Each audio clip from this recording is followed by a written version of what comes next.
The War Guardians became legends within months. Every battle they fought, they won. Every colony they defended, they saved. The Nethkar, which had seemed unstoppable, began to avoid systems where the Vaxith operated. Word spread across the galaxy about the warriors who had returned from extinction. But legends always come with a price. Deho sat in the command center of the Guardians' Oath, coordinating their 5th major battle in as many weeks. He was exhausted.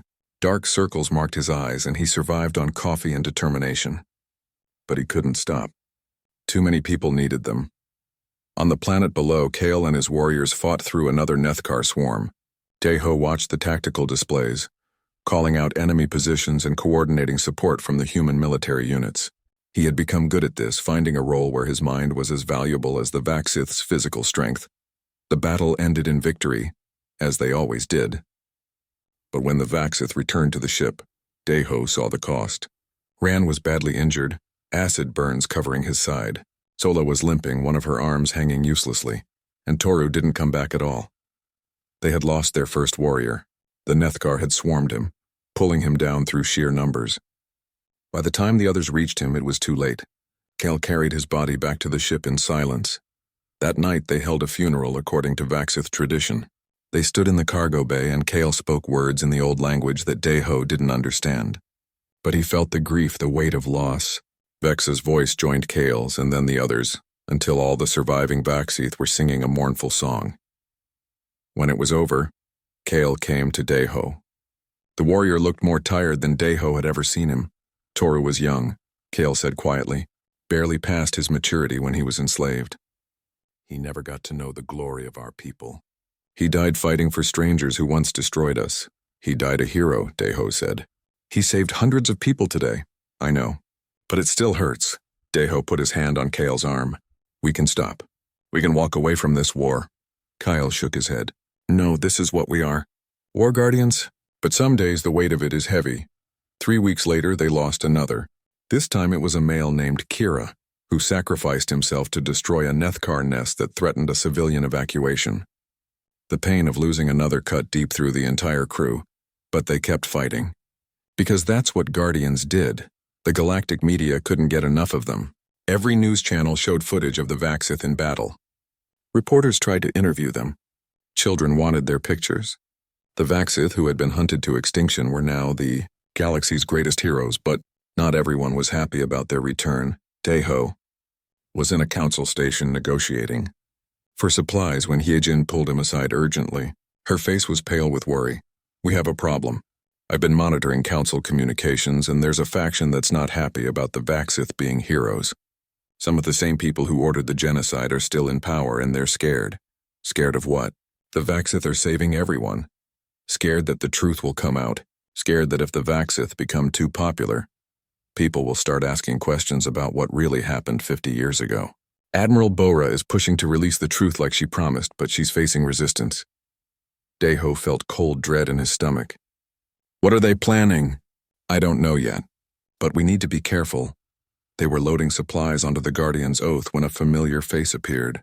Jiwoo, the Syndicate operative who had tried to capture Kale months ago, but she wasn't wearing Syndicate colors anymore.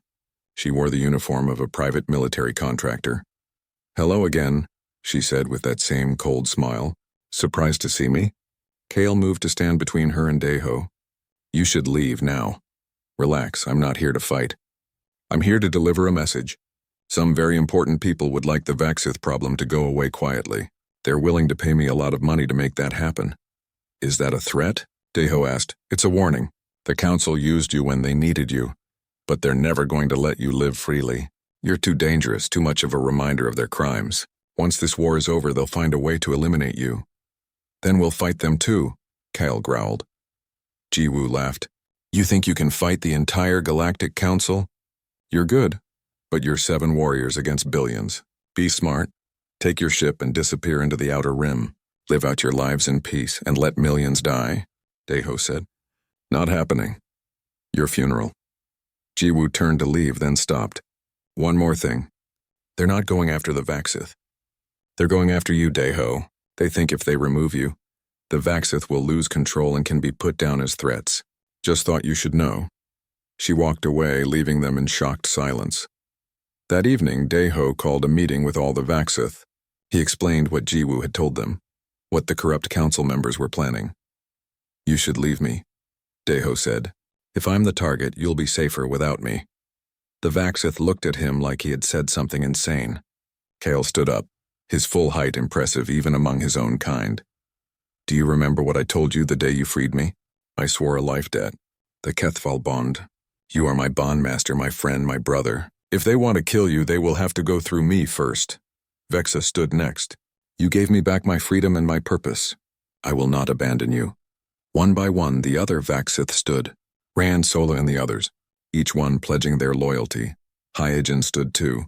"I'm just a human. I can't fight like they can. But I'm not leaving either. We're family."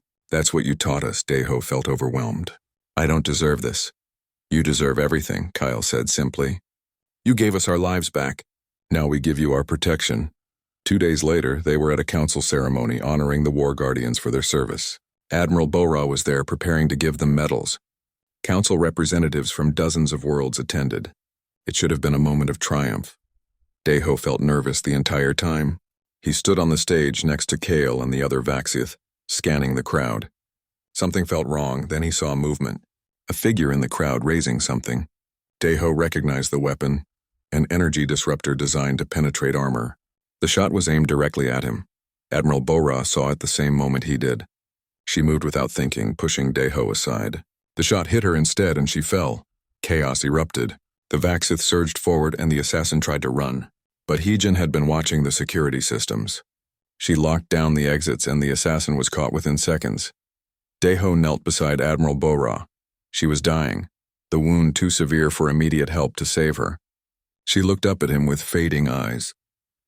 "I'm sorry," she whispered. "Sorry for what we did to them. Sorry I couldn't protect you." "You just did," Daeho said, tears streaming down his face. "You saved my life. Then my debt is paid. Tell them the truth. Tell everyone what happened to the Vaxith. Promise me." "I promise." She smiled and then she was gone. The assassin was questioned and confessed everything. 3 council members had hired him, the same ones who had ordered the Vaxith genocide decades ago. They were arrested immediately, and the scandal exploded across the galaxy. The truth came out. All of it. The genocide, the cover-up, the fear that had driven the council to commit such evil. Some people were horrified.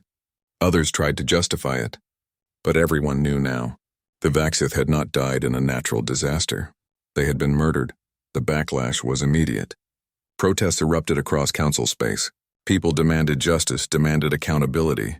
The council leadership scrambled to respond, promising reforms and investigations. But Daeho didn't care about politics anymore. He had lost someone who had tried to make things right. Admiral Bora had given her life to protect him, and he would not let that sacrifice be meaningless. "We keep fighting," he told his crew. "Not for the council. For the people who need us. For the children who deserve to grow up safe. That's who we are." Kyle stood beside him, looking out at the stars. "The galaxy knows the truth now. They know what was done to my people. But they also know that the Vaxith returned not for revenge, but to protect. We are guardians, not conquerors, and do you think your people would be proud?" Daeho asked. Kale was quiet for a moment. "I think they would be proud that we chose honor over hatred. That we became what we were always meant to be, despite everything that was done to us." News came 3 days later. The Nethkar had been tracked back to their source. The Queen Mind, the central intelligence controlling all the swarms, had been located in a region called the Abyss Nebula. The Council was planning a final assault. It would be the most dangerous mission yet. The Abyss Nebula was a maze of radiation and sensor dead zones. Ships that went in rarely came out. But if they could destroy the Queen Mind, the entire Nethkar threat would collapse. The Council military leaders were planning to send a massive fleet, thousands of ships in a direct assault. But Kale looked at the tactical data and shook his head. "That won't work. The Nethkar will see them coming and swarm them. You'll lose thousands of soldiers for nothing." "What do you suggest?" the military commander asked. Kyle looked at Daeho. "A small team. Fast and quiet. Get inside the hive ship, find the Queen Mind, destroy it from within. That's a suicide mission." "Yes," Kale agreed. "But it's the only way that will work." "Family," Kyle repeated. "Yes, I like that word." In the vastness of finding the other Vaxith survivors took 8 months. Each one was harder than the last. They rescued a female named Vexa from a fighting arena on the edge of council space.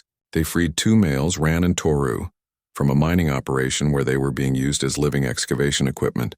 Another female, Sola, was found in a private collector's vault, kept in a cage like an exotic pet. Each rescue was dangerous. Each one cost money they didn't have and risked their lives. But Daiho never hesitated, and Kale became more alive with each Vaxith they saved. The rescued Vaxith were all damaged in different ways. Vexa was aggressive and trusted no one. Ran had been enslaved so long he barely remembered how to speak. Sola flinched at every loud noise. They all wore the scars of their captivity, both physical and mental. Kyle worked with each of them patiently. He taught them the old ways, reminded them of what they had been before chains and collars. Slowly, they began to heal. The cargo bay of the Wandering Star, expanded with modules they purchased, became a gathering place where the Vaxith could practice their combat forms and share memories of a home none of them remembered clearly. Vexa was the most interesting. She was smaller than Kale but faster, and her eyes held a sharp intelligence. After weeks of watching Daiho interact with Kyle, she approached him one day. "You are not afraid of us," she said. Her comment was better than Kale's had been at first. "Why? Should I be?" Daiho asked. "Most humans are. They see predators, monsters, things that should be caged or killed. I see people. I see warriors who survived something terrible. I see beings who deserve freedom just like anyone else." Vexa studied him for a long moment. "Kale calls you Kethval Shi, Bondmaster. He has sworn his life to you. Do you understand what that means? I'm learning. It means you own his loyalty more completely than any caller ever could. It means he will die for you without question. That is a heavy responsibility, I know, but I'd die for him too. That's what makes it different from slavery. It goes both ways." Vexa made a sound of approval. "You are wise for a human. I see why Kale chose you." The Wandering Star was now home to 7 Vaxith and 3 humans. It was crowded and loud and sometimes chaotic, but it felt right. Daiho watched his crew, this strange family they had built, and felt something he hadn't felt in years. Hope. Then everything changed. They were docked at a council station when the emergency broadcasts started. A new species had appeared at the edge of the galaxy. They were called the Nethkar, and they were unlike anything the council had encountered before. The Nethkar were insectoid, working as a hive mind, and they consumed everything in their path. Entire colonies disappeared. Ships that went to investigate never returned. The council military was mobilizing, but the reports were terrifying. The Nethkar couldn't be reasoned with, couldn't be negotiated with. They just devoured and moved on. A week later, a council military ship docked at the same station. An admiral came aboard the Wandering Star without asking permission. Her name was Bora, and she looked like she hadn't slept in days. "I need to speak with you," she said, looking at Kale and the other Vaxith. "All of you." They gathered in the cargo bay. Admiral Bora stood before them, and Daiho could see the weight of command crushing her. "I know what happened to your people," she began. "I was a junior officer when the order came down. I argued against it. I voted against it. But I was outvoted. The Vaxith genocide is the greatest shame of the Galactic Council, and we have hidden it for decades." Kale's eyes narrowed. "Why tell us this now?" "Because the galaxy is dying, and you are our only hope." Bora pulled up a holographic display showing the Nethkar advance. System after system fell. Millions were dead already. "They're coming toward the core worlds. Toward Earth, toward all the major civilizations. Our military is losing every engagement. We need the War Guardians." "The War Guardians are dead," Vexa said coldly. "Your council made sure of that." "I know, and I know I have no right to ask this. But there are children dying out there. Families watching their homes burn. Innocent people who had nothing to do with what happened to your species." Bora's voice cracked. "I am asking you to be what you were meant to be. Guardians, protectors, not for the council. For the people who can't defend themselves." Kyle stood up, his full height making him tower over the admiral. "You murdered my entire species because you feared we were too strong. Now you want us to use that strength to save you. The irony is almost funny. I know, but I'm asking anyway." Kale turned away. "No, let the council burn. Let them face what they created. We owe them nothing. Deho had been silent, but now he spoke. Kyle, can I talk to you? Privately. They went to the smaller cargo hold. Kale was radiating anger, his muscles tense like he was ready to fight. Don't ask me to help them, Deho. Don't ask me to forgive this. I'm not asking you to forgive anything. What they did was unforgivable. But Kale, think about all those colonies we protected. Those families. Those children.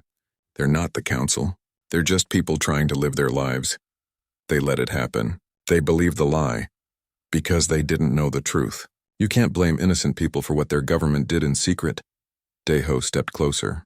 I'm not telling you what to do. You're free, remember? You make your own choices. But I know you, Kale. I know who you really are. You're a war guardian. That's not just a title. It's who you are in your soul. Protecting others is what gives you purpose. Kale was silent for a long time. If I do this, it's not for the council. It's for the innocent. And only if you come with me. Where you go, I go. You know that. They returned to the cargo bay. Kale looked at his fellow Vaxith. The human Deho speaks wisdom. We are war guardians. That means something. It means we protect those who cannot protect themselves, even if those we protect don't deserve it. But we do this on our terms. Vexa stood up. What terms? Kale turned to Admiral Bora. First, the truth about what happened to our people will be made public. No more lies. Second, we are not soldiers in your military. We are independent. We choose our missions. Third, Deho commands us. Not you, not the council. If you want the war guardians, you accept our bondmaster as our leader. Bora looked at Deho with surprise. You're just a cargo pilot. He's more than that, Kale said fiercely. He freed me when no one else would. He built this family when we had nothing. The Vaxith follow him because he earned our loyalty. Accept our terms or we walk away. The Admiral was quiet, thinking. Finally, she nodded. Agreed, all of it. I'll push the council to release the truth, and you operate independently. But please, we need you now. The Nethkar are 3 weeks from the human colonies in the outer reach. Millions of lives are at stake. Deho looked at his crew. The Vaxith all looked back at him, waiting for his decision. Even Hijin was watching him with trust in her eyes. We'll do it, Deho said. But we're going to need a bigger ship. The council provided them with a military transport, large enough to carry all the Vaxith and equipped with weapons and armor. They called it the Guardian's Oath. It wasn't fancy, but it was functional. The council also provided them with intelligence on the Nethkar. The insects worked as a collective consciousness, all controlled by queen minds that coordinated their attacks. They were physically weak individually, but they came in swarms of thousands. Their ships were organic, grown rather than built, and could regenerate damage. This is going to be bad, Hyejin said, studying the data. They're like nothing we've fought before. Kale stood before a holographic display of the combat zone. Vexa stood beside him, and Deho realized she was more than just a warrior. She had been a tactician, a planner. Together they began to develop strategies. We need to understand how they think, Vexa said. A hive mind means they coordinate perfectly, but it also means they're predictable. If we can disrupt their communication, they become disorganized. Deho watched them work, impressed by their tactical knowledge. These weren't just fighters. They were military professionals, trained in strategy and warfare. The council had feared the Vaxith, but they had never understood them. 3 weeks later, they arrived at Threshold Colony. The Nethkar were already there. Their organic ships hung in orbit like massive insects, and drop pods were falling to the surface like rain. The colony's small defense force was overwhelmed. This is it, Deho said. Everyone ready? The Vaxith stood in the drop bay, each one wearing light armor that Hyejin had modified for their physiology. They looked terrifying and magnificent, warriors ready for battle. Kale placed his hand on Deho's shoulder. You have given me back my purpose. Now let me show the galaxy what a war guardian truly is. The drop pods launched. Deho stayed on the ship, coordinating with the remaining defense forces. He watched through the cameras as the Vaxith hit the ground. What happened next was like watching legends come to life. The Nethkar swarmed toward the Vaxith in thousands, but the warriors moved through them like they were nothing. Kale led the charge, his 4 arms striking faster than the eye could follow. Vexa fought beside him, her smaller frame making her incredibly agile. The other Vaxith spread out, each one holding a defensive line that would have required 100 soldiers. The colonists, hiding in shelters, watched in awe. The monsters they had feared became their 6 months had passed since Deho freed Kale from Omega-7. The wandering star had a reputation now. Colonies sent messages asking for their help. Pirates avoided systems where they were known to operate. The ship had been upgraded with better weapons and shields, paid for by grateful settlements. Hyejin had become a permanent part of their crew. She claimed it was because traveling with them gave her access to interesting technology, but Deho suspected she had nowhere else to go. Like all of them, she was running from something. They were docked at Haven Station, a legitimate trading hub in Council space, when Hyejin came running onto the ship with a data pad in her hand. Her face was pale. "I found something," she said breathlessly. "I've been digging through old archives, trying to find information about the Vaxith. I had to crack some seriously encrypted files, but I found it." Kyle was in the cargo bay practicing with his combat forms. He stopped and came to join them. "What did you find?" Hyejin pulled up a file on the main display. Official Galactic Council records from 53 years ago. Project Extinction, they called it. The Council didn't just stand by while the Vaxith died out. They ordered it. The words hung in the air like poison. Deho stared at the screen, reading the clinical language that described genocide. The Vaxith homeworld had been bombarded from orbit. Every colony destroyed. The few survivors were hunted down systematically. Why? Kale's voice was barely a whisper. Hyejin scrolled through the documents. "They were afraid of you." The Council had just formed, bringing different species together under one government. But the Vaxith refused to join. "You were too strong, too independent." The Council decided that any species that powerful and unwilling to submit was a threat to galactic peace. So they murdered us all. Kale's hands clenched into fists. His claws scraped against his palms. They destroyed everything. My people, my home, my family. And they called it peace. Deho reached out and touched Kale's arm. The Vaxith was shaking with rage, and Deho didn't blame him. "I'm sorry. I'm so sorry this happened. The Council still exists," Kale said, his voice cold. "The same government that killed my people still rules the galaxy. And everyone just accepts it." "There were protests at the time," Hyejin said, scrolling through more files. "Some council members opposed the decision. But they were outvoted. The official story was that the Vaxith homeworld suffered a natural disaster. A planetary core collapse. Everyone believed it. A lie built on bones, Kale growled. Over the next few days, Kale was different. The easy companionship he had developed with Deho was strained. He spent hours alone in the cargo bay, and when he did speak, his words were short and sharp. Deho gave him space, but worried about his friend. Hyejin pulled up more information. There might be other survivors. If they took younglings like they took you, some might still be alive. Scattered across the galaxy, probably enslaved or in hiding. "We need to find them," Deho said. Kale shouldn't be alone, but Kale didn't seem interested. He was consumed by darker thoughts. Deho could see the warrior struggling with rage and grief, and he didn't know how to help. Then the Kryn Syndicate came back. They were making a supply run to a mining station when the attack happened. 3 Syndicate ships dropped out of hyperspace, weapons charged. The lead ship hailed them. A human face appeared on the screen. She was young, maybe 30, with cold eyes and a cruel smile. "Remember me? My name is Jiwoo. I work for the people you embarrassed at Omega-7. They're still angry about the property you stole." "Kale isn't property," Deho said firmly. "The law says otherwise. Vaxith are classified as dangerous animals.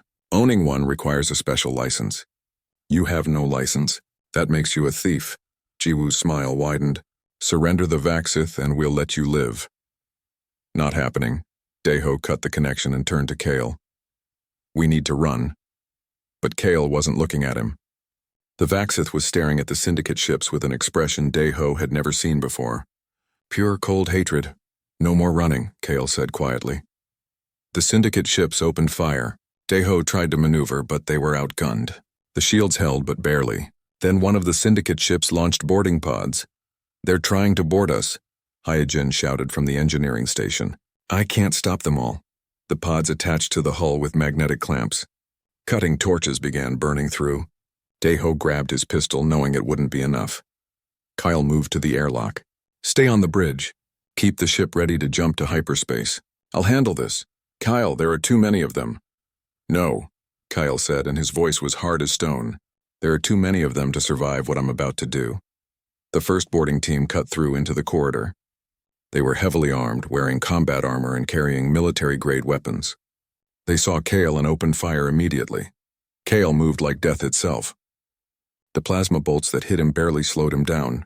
He grabbed the first soldier and used him as a shield, then threw the body into two others. His forearms were everywhere, breaking weapons, crushing armor, tearing through the boarding team like paper. More teams came through. Kale fought them all. The corridor became a battlefield, and Kale was the storm at its center. But there were so many of them, and even a Vaxith had limits. Deho watched from the bridge camera and saw Kale starting to slow down.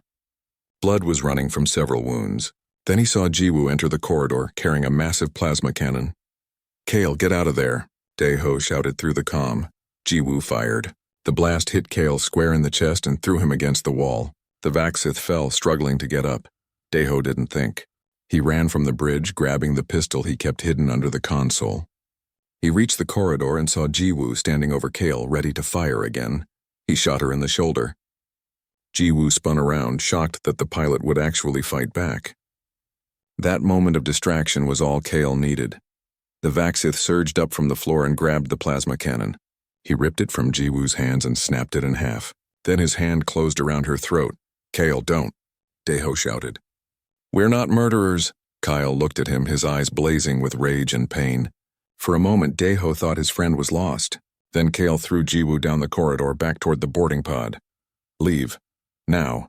Tell your masters the Vaxith is not for sale. Tell them next time I won't show mercy." Jiwoo and her remaining team scrambled back to their pods. The Syndicate ships pulled back, apparently deciding that one Vaxith wasn't worth this much trouble.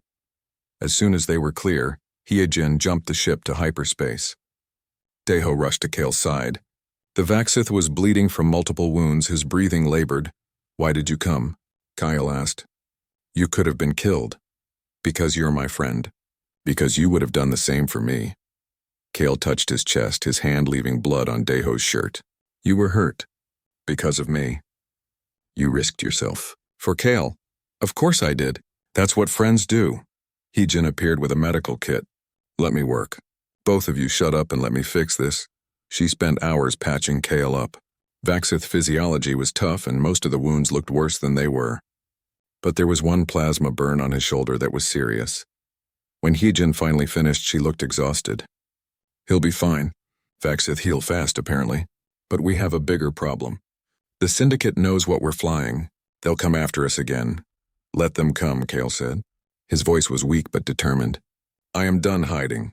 I am done being afraid. For years I was nothing but a slave, a thing to be used and sold. Then Deho freed me. He gave me back my honor, my purpose. Today he risked his life for mine."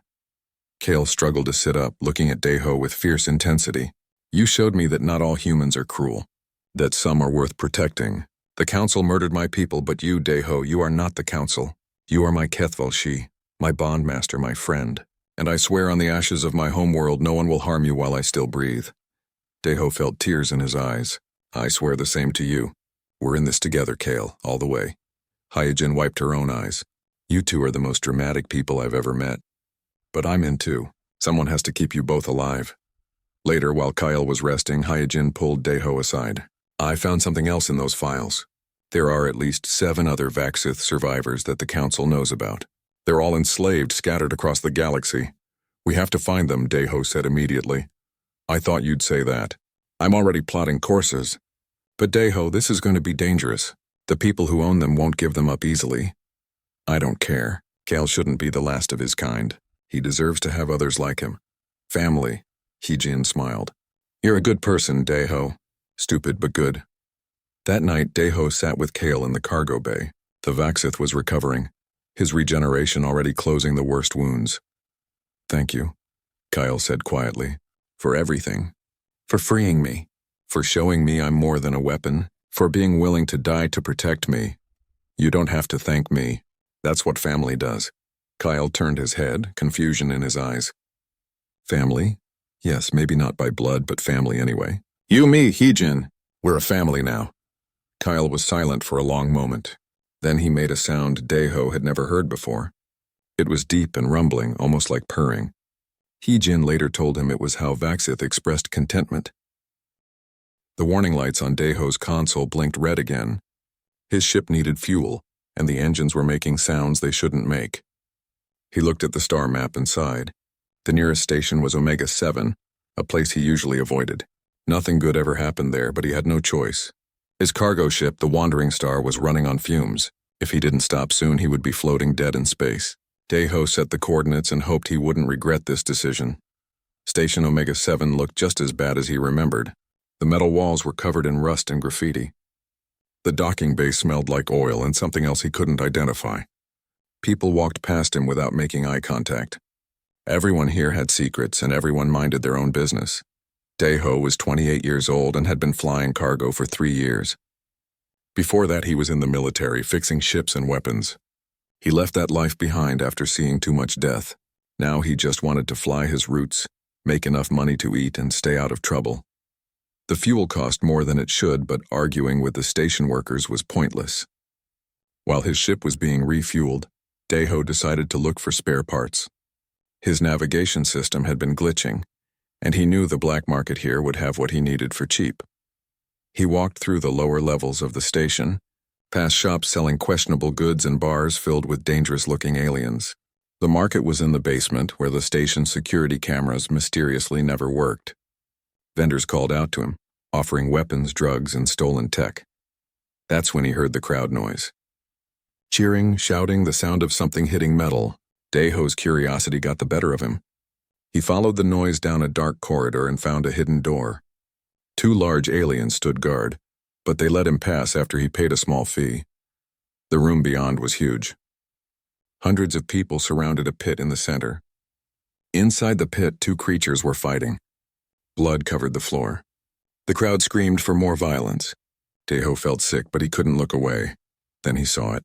The creature on the left was like nothing he had ever seen. It stood 3 meters tall on 2 powerful legs. Its body was covered in black scales that looked harder than armor. It had 4 arms, each one ending in claws that could tear through steel. The creature's head was angular, with glowing amber eyes that showed intelligence, not just animal rage. Around its neck was a thick metal collar. Daho recognized the design. It was a neural suppressor, the kind that sent pain signals directly into the brain, the kind that could break anyone's will.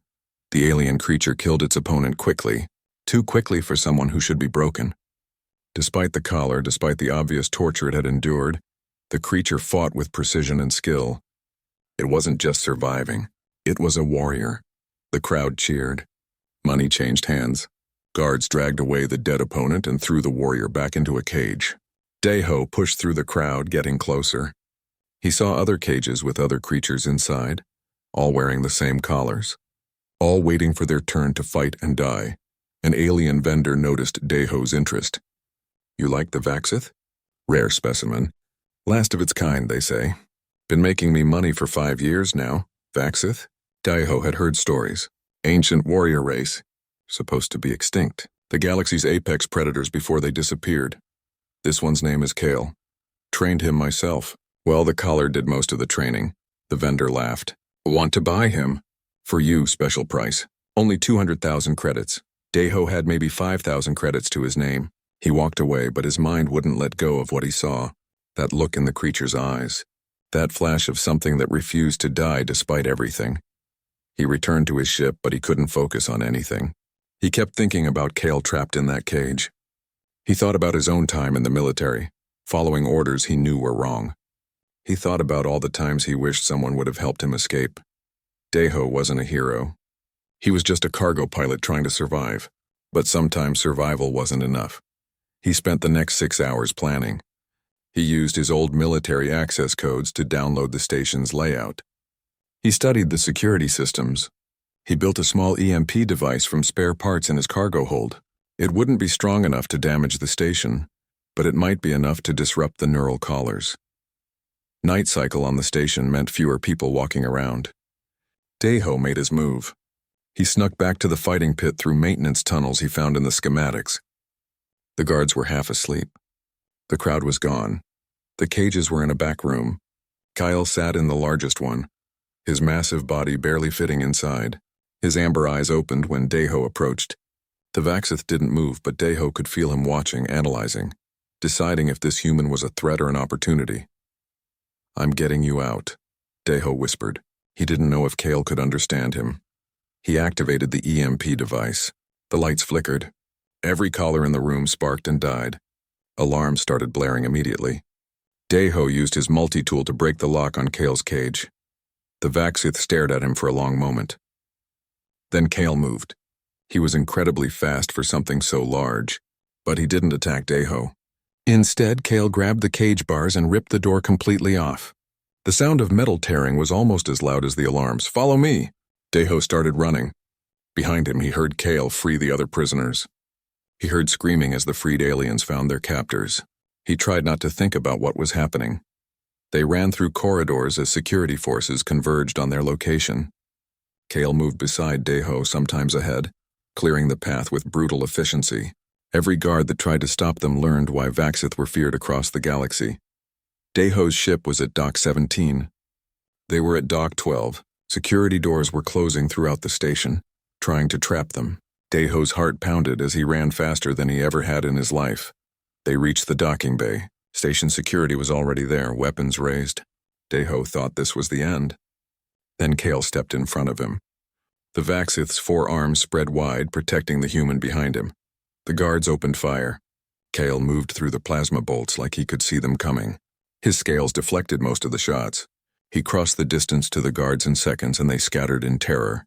"Get to the ship," Deho shouted. Kale understood. They ran together to the Wandering Star.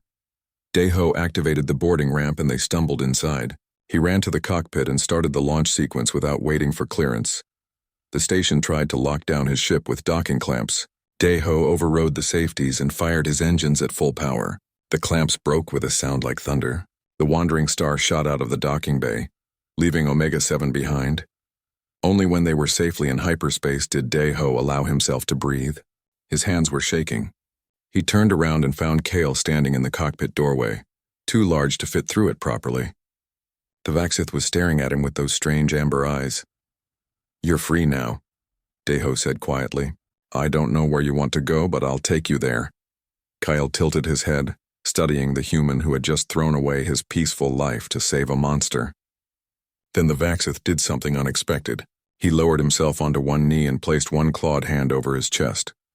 Deho didn't understand it then, but he had just earned something more precious than freedom. He had earned the loyalty of the last War Guardian. The first 3 days were difficult. Kale stayed in the cargo hold, refusing to come out. Deho brought him food and water, leaving it by the door. Sometimes the food was eaten. Sometimes it wasn't. The Vaxith watched him with those glowing eyes but never spoke. Deho gave him space. He understood trauma. He had seen soldiers come back from war who couldn't trust anyone anymore. Kale had been a slave for years, maybe decades. Trust would take time. On the 4th day, Deho was repairing a circuit board in the engine room when he felt something watching him. He turned slowly and found Kyle standing in the doorway. Up close, the Vaxith was even more impressive. His scales caught the light like polished stone. His 4 arms moved with careful precision, never wasting motion. "Hello," Deho said simply. He kept working, trying not to show fear. His heart was racing, but he forced his hands to stay steady. Kale made a sound, deep and rumbling. Then, in broken galactic common, he spoke. "Why, you, free, Kale." It was the first time Deho heard him speak his own name. "Because it was wrong. What they did to you, nobody deserves that." Kale tilted his head, confusion clear in his expression. "Kyle is weapon, monster, humans, fear, Vaxith. Maybe, but you're also a person, I think." Deho put down his tools. "Are you hungry? I have more food than those scraps I've been leaving you." That was how it started, sharing meals in the small galley. Kale ate meat, lots of it, but he also surprised Deho by enjoying fruits. They sat across from each other and slowly, Kale began to talk. His galactic common was rough, learned from different owners over the years. But Deho was patient. He listened as Kyle explained what a Vaxith was, what they had been. "We were guardians," Kale said one night, his voice heavy with memory. "Protect our people, our world's warriors, but also teachers, builders. We had honor." "What happened to your people?" Deho asked gently. Kale's eyes dimmed. "Gone, all gone." Kale was young, barely warrior, when they came. "Killed everyone. Took younglings, sold us. Like animals. Deho felt anger rising in his chest. Who did this? But Kale didn't know. He had been passed from owner to owner, sold across the galaxy, his memories of home fading with each year. The neural collar had taken much of his past, leaving only pain and the instinct to survive. You keep saying I freed you, Deho said. You don't owe me anything. When we reach the next station, you can go anywhere you want. Kale stared at him for a long moment.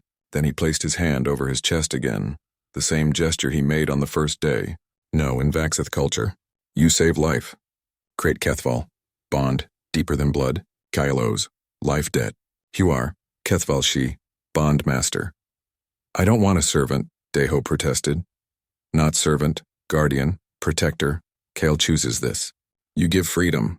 Kale gives loyalty, is honor.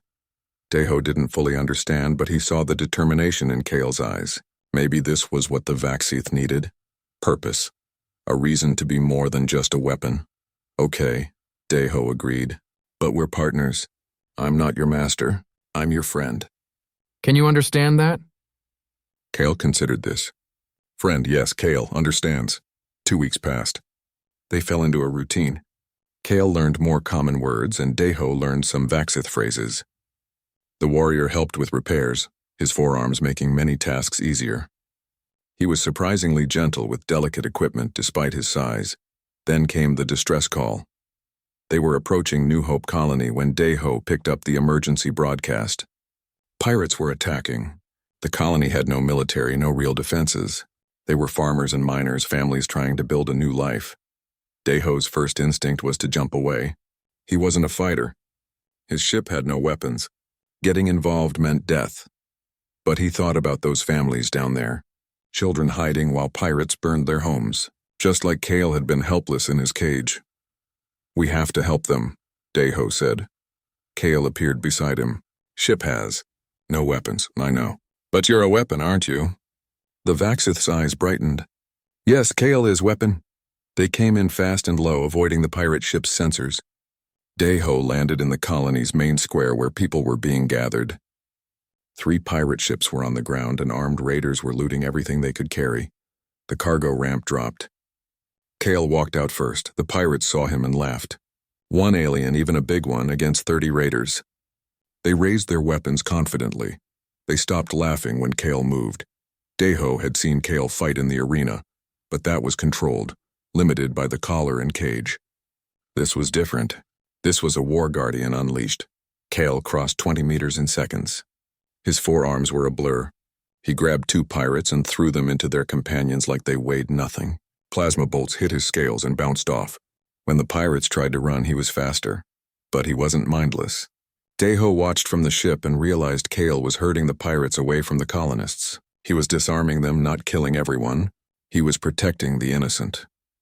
Within 10 minutes, the pirates who could still walk were running back to their ships. They took off without even collecting their wounded. The colony was saved. The colonists emerged from hiding slowly. They stared at Kale with wide eyes. Children hid behind their parents. An older woman who seemed to be the colony leader approached carefully. Thank you, she said. But Deho could hear the fear in her voice. She was looking at Kale like he might turn on them next. He won't hurt you, Deho said quickly. He's with me. We heard your distress call. What is he? A man asked. Kale is Vaxith, Kale answered for himself. His common was getting better. Kale protects. Does not harm. Innocence. The colonists didn't seem convinced, but they were grateful enough to give the wandering star free fuel and supplies. As Deho and Kale prepared to leave, the colony leader approached them again. There are other colonies out here, she said. Beyond council protection. Pirates and raiders attack them all the time. If you're looking for work and if he's really on our side, there are people who need help. Deho looked at Kale. The Vaxith looked back at him, waiting for his decision. What do you think? Deho asked. Kale was made. To protect, to guard. Give Kale purpose again. Makes Kale, more than weapon, makes Kale guardian again. That's how they started their new life. Flying from colony to colony. Protecting people who couldn't protect themselves. Word spread about the human pilot and his Vaxith partner. Some people called them heroes. Others called them dangerous. But the people they saved called them hope. 3 months into their new work, they picked up a passenger. Her name was Hye Jin. a cybernetics engineer who needed transport to a station in the Outer Rim. She was small, barely reaching Daeho's shoulder with sharp eyes that missed nothing. She wasn't afraid of Kale at all. In fact, she seemed fascinated. "A real Vaxith," she said, walking around him like he was a museum piece. "I thought you were all extinct. The records say your species died out 50 years ago." "Records," Kale said simply. Hyejin smiled. "I can see that. Your translator is terrible, by the way. You're struggling with complex grammar. I can fix that if you want. I have a neural interface that can help."